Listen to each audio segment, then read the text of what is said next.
যদি বাঁচবেন বাঁচার মতো আছেন, নিঃশ্বাসের কোনো বিশ্বাস যে কোনো মুহূর্তে আমাদের কাছে মালাকুল মউত আজরাইল চলে আসতে পারে। কথা বল ঠিক কিনা?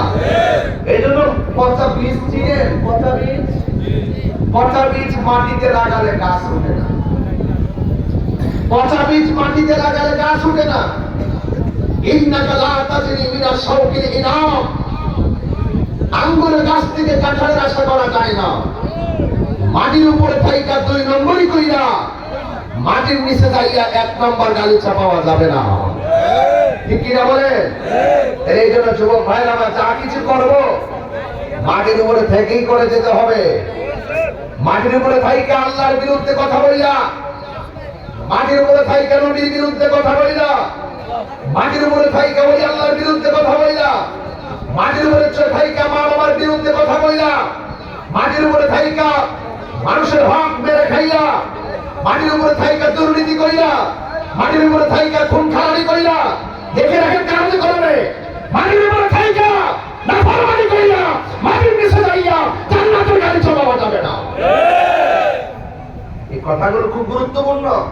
তাই বুঝা গেল মরার পরে কিছু নাই, মরার পরে শুধু হিসাব। আল্লাহ বলছে ওয়াত্তাকু ইয়াওমান লা তাজজি নাফসুন আন নাফসিন শাইআ, ওই দিনটাকে ভয় করো যেই দিন কেউ কারো কোনো উপকারে আসবে না, যার কার কাছ থেকে সাহায্য নেওয়া হবে না, কার কাছ থেকে সুপারিশ নেওয়া হবে না।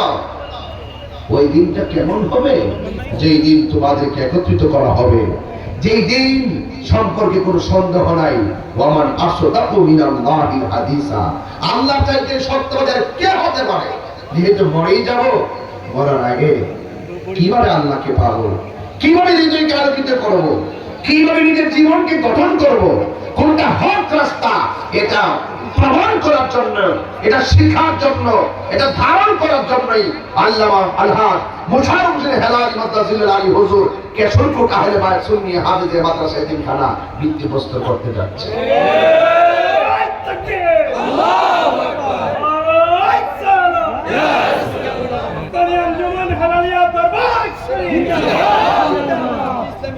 ভাইরা আমার, কেন মাদ্রাসা করতে হবে? হেলালি হুজুর 50-60 বছর, প্রায় কত বছর ধরে ওয়াজ করে বলেন?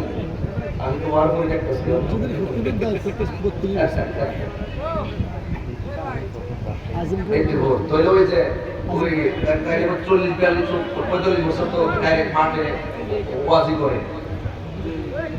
আচ্ছা, একজন হেলালি হুজুর 45 বছর ধরে ওয়াজ করে। আমি আপনার কাছে জানতে চাই, হুজুর তো আপনাদের এলাকার সন্তান না? আপনি কি মনে করেন ব্যাপারটা কত কঠিন? 41-45 বছর ধরে যিনি আলোচনা করেন, এই সন্তানটা আপনাদের সারা বাংলাদেশ, সারা বিশ্ব ঘুরতেছে। আপনি কি চান না যে আপনার একটা সন্তান এইরকম পয়দা হোক?